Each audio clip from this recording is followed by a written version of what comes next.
Karena setiap saat aku ngerasa aku berjalan dalam lembah kekelaman, jujur aku capek sih. Awal tahun ini, Januari 2025, Tuhan izinkan aku mengalami kecelakaan lagi yang keempat kalinya.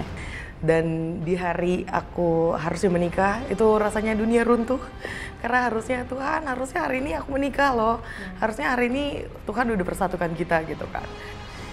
Aku sebelumnya takut untuk gimana caranya untuk melayani keluarga aku sendiri. Karena biasanya kan mamaku yang banyak berdoa. Aku jangan pernah kita sampai berhenti untuk cari kasihnya Tuhan. Karena itu yang paling aku butuhin buat hidup aku gitu.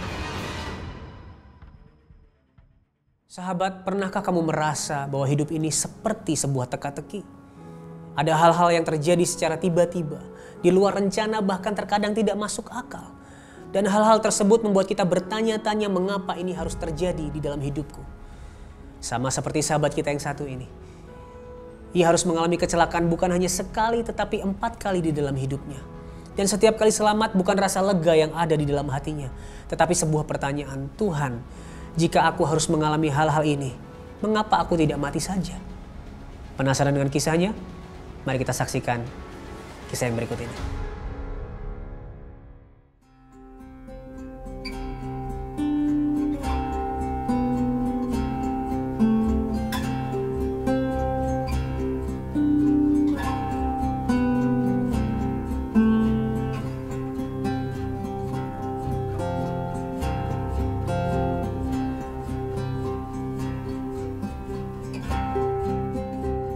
Dari kecil karena aku anak yang sangat diharap-harapkan, dari keguguran 10 kali normal mama aku, 2 bayi tabung, tidak berhasil, akhirnya di rumah sakit.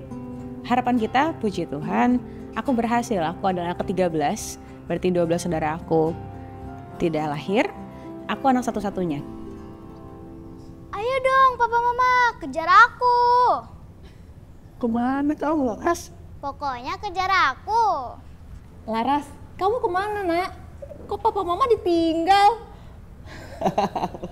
Cinta kasih orang tua aku sangat full buat aku rasain. Mama tuh bagian yang ngedidiknya, jadi yang strength-nya. Papa ngedidiknya dengan cara lemah lembut, dan mungkin aku anak perempuan jadi anak kesayangannya. Yeay, kamu bisa! Dia ngajarin aku otomotifnya, dia suka ngajarin aku hal-hal seru yang aku suka. Kalau mama kan sisi perempuan, ngajarinnya hal-hal kayak masak atau apa aku kurang begitu suka. Tapi kalau ke cowok-cowokan semuanya aku suka. Ah, iya. Oh pinter. Rapi kan? Iya, sama dulu dong. Iya. Papa. Karakternya yang humoris dan ya bisa membuat semua suasana yang tadinya panas menjadi adem. Laras, lihat, Papa punya apa? Wah, keren banget. Wah, makasih ya Pak. Sama-sama.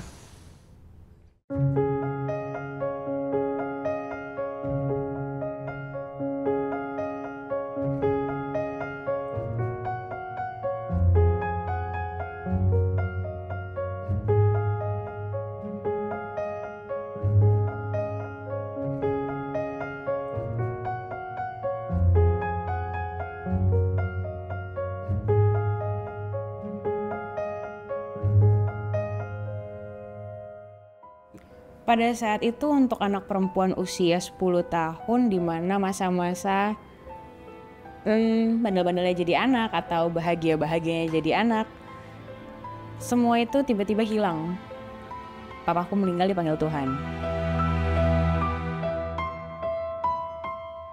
Ya, ancur-ancuran iya, berat iya, karena aku bisa dibilang anak papa banget, tiba-tiba kehilangan figur seorang ayah. Lalu ibu aku juga kehilangan suaminya yang dimana aku pikir pada saat itu ibu aku bisa menguatkan aku. Ternyata memang kita harus saling menguatkan karena waktu itu mama juga sempat gimana gitu kehilangan papa.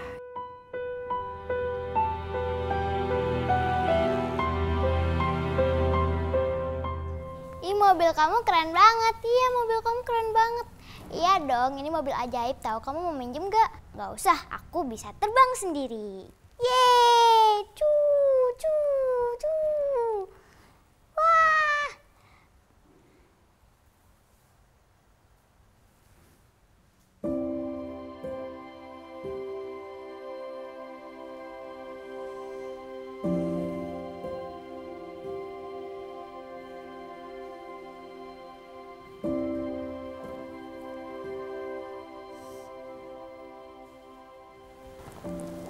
Kamu kenapa sayang? Kangen Papa. Papa akan selalu ada di hati Laras. Kamu yang sabar ya nak. Hidup aku linglung, tidak tahu arah, tidak tahu mau bagaimana. Aku sempat lebaynya depresi kali ya, nggak sekolah-sekolah lah istilahnya 6 bulan gitu. Papa aku juga sama. Jadi waktu papa aku meninggal kayak mikirnya tuh banyak banget kayak ini kenapa ya kayak gini ya. Apakah betul masih berpikir Tuhan jahat ya? Aku bingung nih harus marah, harus komplain atau harus apa ya sama Tuhan? Kok bapakku diambil ya? Karena setiap saat aku ngerasa aku berjalan dalam lembah kekelaman. Sungguh dunia ini buat aku lembah kekelaman banget. Jujur aku capek sih.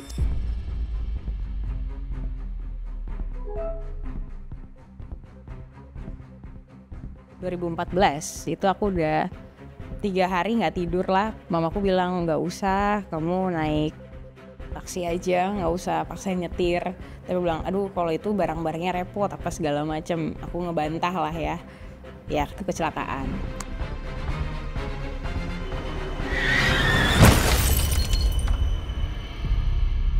Kecelakaan pertama ya memakan psikis aku dan ekonomi aku lumayan, tapi kita bangkit lagi. Lalu kecelakaan lagi di 2016. Itu mujizat Tuhan karena mobil aku 3 kali terbalik dan aku nggak apa-apa sama sekali, nggak ada luka sedikit pun. Ya paling nggak gores-goresan kecil aja. Itu pun dikarenakan warga yang ingin menyelamatkan aku mecahin kaca dan narik aku.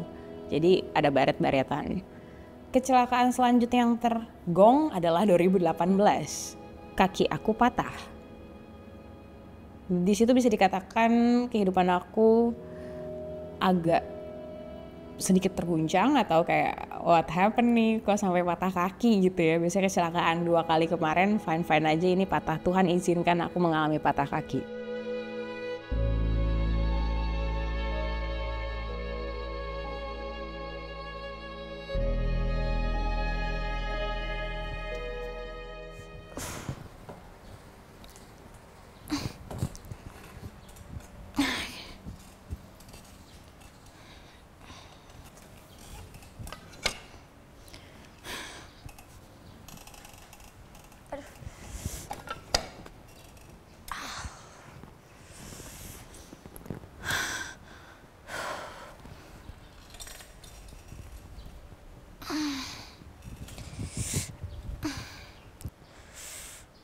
Laras, aduh kamu tuh ngapain sih nak? Aduh nak, kamu tuh, mama nggak mau kamu sakit nak. Sabar dong kamu, aduh gimana sih nih anak bener-bener deh. Tapi di situ Tuhan yang memberikan mujizatnya buat aku. Di saat aku patah kaki, vonis dokter seperti biasa orang yang pasang pen di tulang paha kiri, penyembuhannya 2 tahun. Secara aku tulang punggung keluarga dan aku bilang kayak Tuhan nih gimana ya hidup ya kalau sampai 2 tahun bed rest. Tuhan izinkan aku sembuh di 6 bulan. Di 6 bulan aku sudah bisa syuting lagi, sudah bisa beraktivitas lagi. Itu semua pasti dari Tuhan juga. Tuhan menyembuhkan aku secara cepat seperti itu.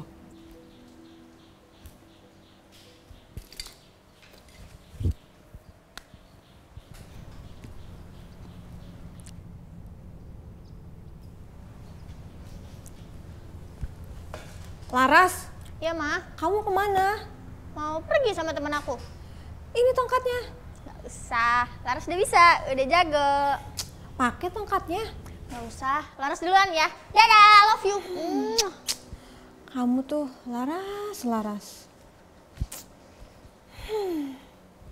Thanks God, aku mulai pulih pelan-pelan. aku mempersiapkan diri aku, mungkin di 2020 aku kecelakaan lagi kali ya. Oh puji Tuhan enggak, aku aman-aman saja. Tiba-tiba awal tahun ini, Januari 2025, Tuhan izinkan aku mengalami kecelakaan lagi yang keempat kalinya. Dibilang, apakah aku tahu penyebabnya? Tidak, karena semua kecelakaan itu beda-beda. Yang pertama karena kopaja yang salah, yang kedua karena ada orang ngajak balapan, ada motor keluar dari gang, yang ketiga karena tabrakan beruntun di tol, yang keempat karena ban aku pecah. Jadi kalau dibilang, kamu tahu nggak kenapa kamu kecelakaan terus? Ya aku nggak tahu kenapa.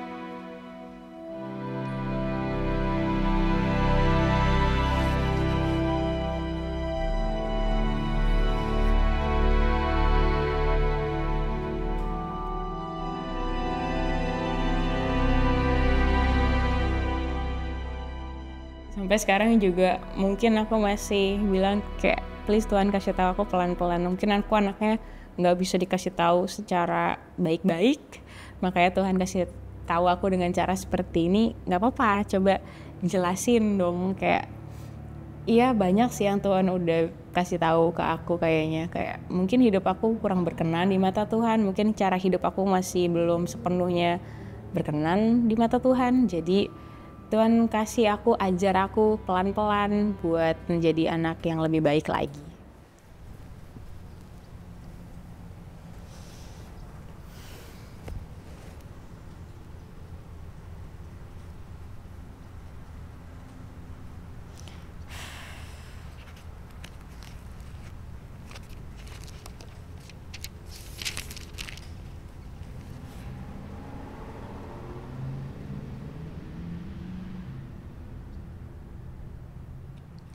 Sekalipun aku berjalan dalam lembah kekelaman, aku tidak takut bahaya, sebab Engkau besertaku. Gadamu dan tongkatmu itulah yang menghiburku.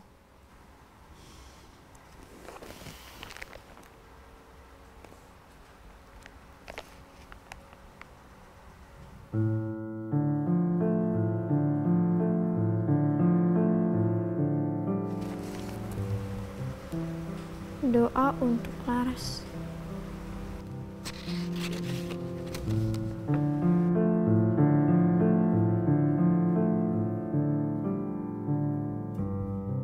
Aku jujur aja mau gila sih ngadepin kehidupan ini, kayak mental health lah apa, mau gangguan jiwa. Cuman nggak bisa, karena aku punya Tuhan Yesus, karena aku punya Tuhan yang selalu menghibur aku, yang selalu menguatkan mental aku, jiwa aku disegarkan.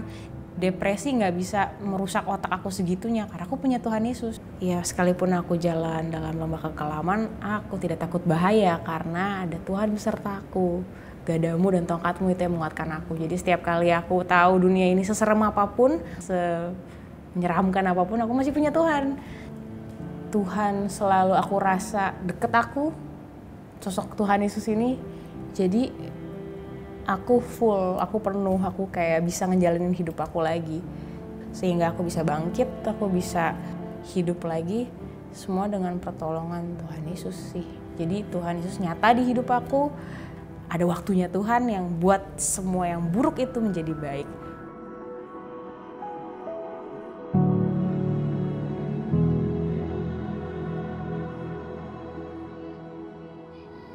Ya aku bersyukur ya aku masih punya Tuhan Yesus aja sih sebagai penolong aku dan penguat aku. Jadi ya aku masih hidup sampai sekarang. Karena kan aku takut, aku anak tunggal sendirian, gak ada bapak. Aku punya Tuhan, jadi itu andalan aku. Ada Tuhan Yesus yang selalu bisa jadi penjaga aku, penopang aku. Aman.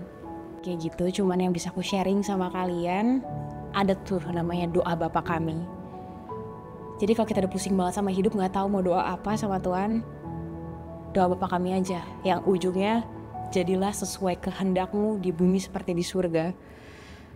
Ya udah, gitu aja pesan aku. Jadi setiap kalian melakukan apapun atau merasa apapun, balikinnya kepada Tuhan. Karena purpose hidup kalian di dunia ini juga karena Tuhan kan. Jadi ya sesuai kehendak Tuhan aja. Jadilah sesuai kehendakmu di bumi seperti surga. Jadi pesan aku selalu andalkan Tuhan dalam hidup kalian. Jangan lepas berdoa, walaupun mungkin kalian gak punya waktunya untuk menyiapkan waktu khusus, setidaknya di hati kalian masih ada Tuhan. Seperti itu. Semangat!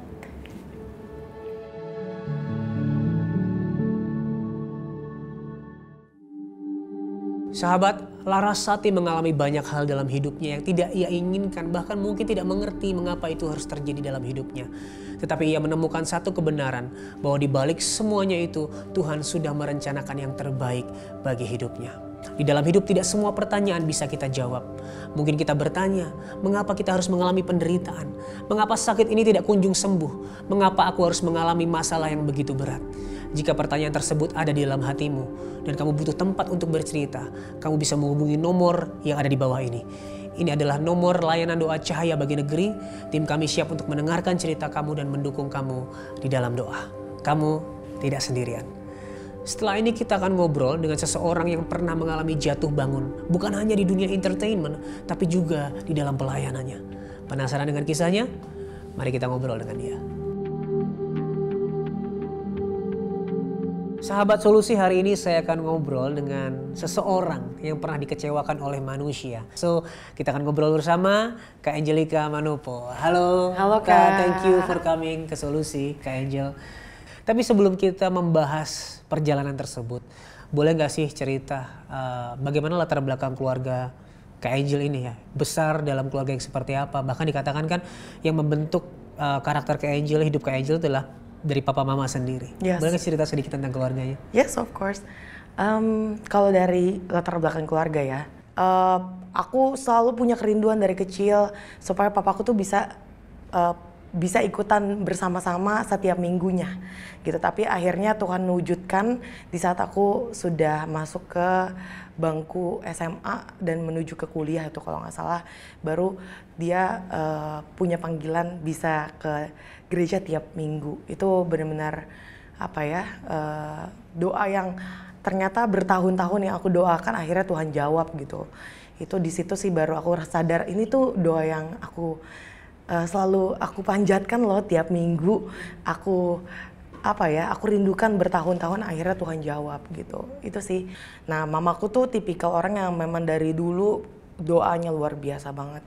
Dia pendoa, syafaat yang luar biasa. Dari aku kecil, sampai di saat aku sempat lost, ya namanya juga anak muda, saat beberapa tahun yang lalu masih aku umur 20-an gitu, saat aku sempat lost, aku mencari apa sih yang aku cari di dunia ini gitu. Aku mencari titik kosong dalam kehidupan aku gitu. Disitulah aku mencari, tapi mamaku terus berdoa. Di saat aku pulang malam, di situ aku menemukan mamaku terus berdoa buat aku.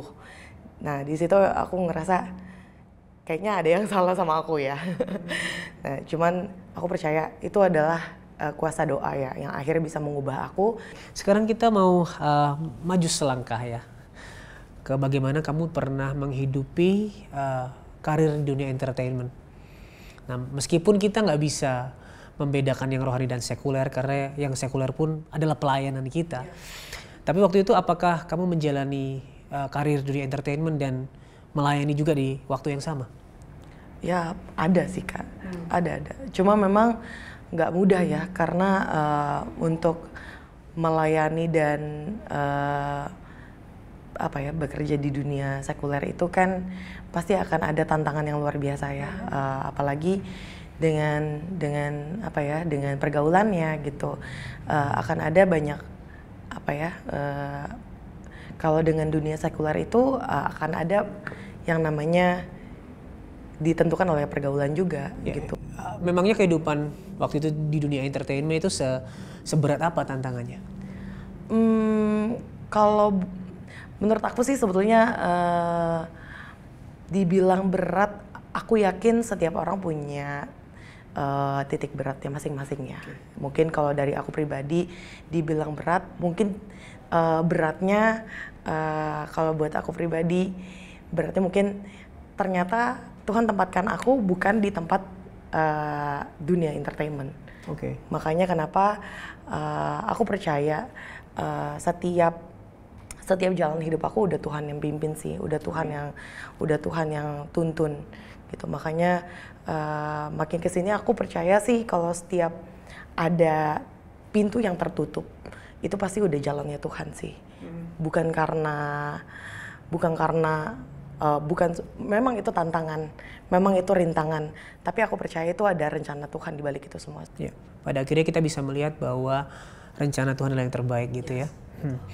Tapi ternyata ada satu kejadian yang mungkin cukup mengecewakan dalam hidupmu ketika kamu melayani. Tentu karena manusia memang gak ada yang sempurna dan pasti mengecewakan. Sempat kecewa sama orang ya dalam pelayanan? Ya, pastinya ada. Karena namanya manusia kita gak pernah bisa tebak kan. Namanya melayani, pasti kita akan ketemu dengan banyak karakter. Dan ya puji Tuhan, kita bisa bertemu dengan orang yang mungkin pernah mengecewakan kita dalam pelayanan. Tapi dengan itu kita bisa belajar juga bahwa ternyata Tuhan mempertemukan kita dengan orang tersebut untuk kita tuh bisa belajar. Begini rasanya dikecewakan manusia. Nah, di saat bersamaan pintu untuk melayaninya ditutup. Di situ aku juga di saat bersamaan sedang mulai mengandung. Itu rasanya sedih banget. Cuman satu hal yang aku percaya, aku punya pelayanan yang lebih besar lagi, yaitu aku sedang mengandung, aku melayani anak aku yang lebih yang Tuhan titipkan, yang lebih luar biasa lagi. Di situ di saat bersamaan aku ambil cuti pelayanan aja langsung gitu kan. Itu di tempat lama ya? Iya. Okay.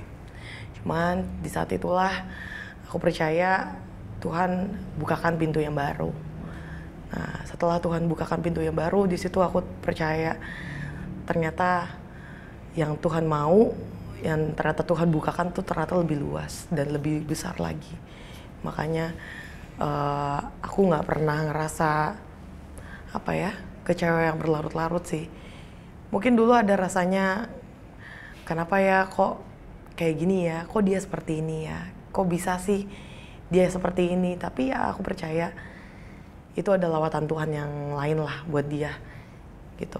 Kalau buat aku ini journey yang harus aku lewatin lah. Orang-orang yang dikecewakan oleh rekan-rekan di pelayanan suka akhirnya berhenti pelayanan atau bahkan berhenti ke gereja. Ya, lebih parahnya. Apa yang membuat kamu waktu itu tetap oke, aku mau tetap beribadah, aku mau tetap melayani Tuhan? Kalau dari aku sih, karena aku cuma lihat Tuhannya aja sih. Karena yang kita lihat kan Tuhannya aja ya Kak. Bukan karena jangan karena manusianya kita jadi berhenti cari Tuhannya lah. Karena kan yang kita butuhkan kasihnya Tuhan. Aku jangan pernah kita sampai berhenti untuk cari kasihnya Tuhan. Karena itu yang paling aku butuhin buat hidup aku gitu. Ada yang berubah nggak sih dari cara pandangmu melihat pelayanan sekarang setelah kamu melewati kekecewaan, akhirnya bangkit kembali dan memulai pelayanan yang baru? Ada yang berubah nggak dari pola pikir kamu tentang pelayanan? Pastinya ada yang beda ya Kak. Dulu mungkin pelayanan aku cuma anggap ya melayani ya udah. Mungkin seperti hari Minggu biasa aja. Cuman kan kalau sekarang melayani bukan sekedar melayani saja. Bukan hari Minggu kita datang ke gereja terus melayani kemudian pulang. Enggak. Kita melayani tapi kita juga sambil melihat apakah minggu ini kita akan menghadapi hal yang seperti apa dulu nih. Apakah akan ada hal-hal yang mungkin akan akan ada ya. Sekarang beda ya Kak, karena mungkin kita udah jadi leader gitu kan, akan ada banyak sekali masukan-masukan, akan ada yang namanya mungkin tantangan-tantangan juga setiap minggunya gitu. Nah mungkin itu yang kita hadapi setiap minggu gitu, dibandingkan mungkin dulu gitu kan. Itu cara pandang kita juga udah cukup berbeda dibandingkan dulu Yang mungkin kalau sekarang selain itu kita juga jadi lebih memandang pelayanan tuh bukan cuma sekedar melayani buat Tuhannya aja, tapi kita melayani juga buat sesama kita. Gimana caranya kita memandang jiwa itu sendiri. Jadi pelayanan bukan sekedar jemaatnya aja, tapi kita juga melayani sesama kita yang pelayanan Tuhan. Kalau misalnya dia buat kesalahan, apakah orang itu mau kita muridkan? Apakah orang itu mau kita tegur dan dia mau kita muridkan untuk jadi lebih baik lagi? Karena itu nggak gampang sih. Kalau dulu mungkin kita tegur, mungkin ya dia bisa hilang gitu aja. Dan dia akhirnya nggak pelayanan lagi. Terus jiwanya kemana? Kalau sekarang enggak. Kalau sekarang kita harus bimbing dia terus, pegang tangan dia terus. Daripada dia hilang, jiwanya hilang. Itu yang sekarang mungkin jadi concern dari aku pribadi ya. Udah mulai mikir ke sana ya. Oke. Sahabat, mungkin kamu pernah dikecewakan di dalam hidup. Dikecewakan oleh orang-orang terdekat. Disakiti oleh orang-orang yang seharusnya melindungimu. Dan dikecewakan oleh orang yang sangat kamu percayai. Dan pada akhirnya kekecewaan itu menimbulkan rasa pahit di dalam hatimu. Tetapi Tuhan tidak ingin kita hidup dibelenggu oleh rasa pahit itu. Bahkan Yesus sendiri memberikan teladan untuk mengampuni orang yang menyiksa, menyakiti, dan menghinanya. Seperti tertulis dalam Lukas 23 ayat 34, Yesus berkata, "Ya Bapa, ampunilah mereka, sebab mereka tidak tahu apa yang mereka perbuat." Ketika kita ingat bahwa pengampunan Tuhan sudah nyata dalam hidup kita lewat pengorbanan Kristus, semakin kita sadar betapa besar kita diampuni, semakin kita mampu untuk mengampuni orang yang bersalah kepada kita. Kita mengampuni bukan dari hati yang kosong, tapi hati yang penuh oleh anugerah Tuhan yang sudah melimpahi kita dengan kasih pengampunannya. Hari ini kita bisa mengampuni bukan dengan kekuatan kita, tapi melalui kekuatan yang Tuhan berikan lewat pengorbanan Kristus di kayu salib. Jika hari ini kamu ingin mengampuni orang yang mengecewakanmu, saya ajak kita sama-sama berdoa. Bapa di surga, kami sungguh mengerti bahwa Engkau tidak ingin kami hidup di dalam dendam dan rasa pahit. Terima kasih sudah mengampuni kami lewat pengorbanan Kristus. Buat kami sungguh sadar betapa berdosanya kami, sehingga kami semakin sadar betapa besarnya kami menerima anugerah, sehingga kami diampuni dari setiap dosa dan pelanggaran kami. Sehingga pada akhirnya hal itu memampukan kami, memberikan kami kekuatan untuk mengampuni orang yang bahkan mengecewakan hati kami. Roh Kudus, mampukan kami terus mengingat bahwa kami sudah diampuni, sehingga kami terus mengingat kami harusnya bisa mengampuni orang yang menyakiti kami. Di dalam nama Yesus Kristus, kami bawa hidup kami. Amin. Sahabat, jika hari ini kamu mengalami kekecewaan di dalam hatimu, sehingga kamu merasakan pahit dan dendam yang mengikatmu, dan kamu ingin lepas dari itu semua tapi tidak tahu bagaimana caranya, kamu bisa menghubungi nomor yang ada di bawah ini. Ini adalah nomor layanan doa Cahaya Bagi Negeri. Kami mau mendengarkan ceritamu, membimbingmu, dan mendukung kamu di dalam doa. Sekali lagi ingat, kamu tidak pernah sendirian. Sahabat, di dalam dunia yang sudah rusak karena dosa ini, tidak ada satupun dari kita yang kebal akan rasa sakit dan luka di dalam hati. Tetapi lewat program ini kami melihat betapa Tuhan sangat rindu untuk memulihkan dan menyembuhkan setiap hati yang terluka. Jadilah bagian cerita pemulihan ini dengan cara scan QR Code yang ada di layar kamu. Kami percaya setiap kontribusimu menjadi perpanjangan tangan Tuhan untuk memulihkan mereka yang membutuhkan. Terima kasih sudah menyaksikan acara ini. Sampai ketemu di episode selanjutnya. Ingat, Tuhan Yesus sangat mengasihimu, dan apapun permasalahanmu, di dalam Tuhan pasti ada solusi.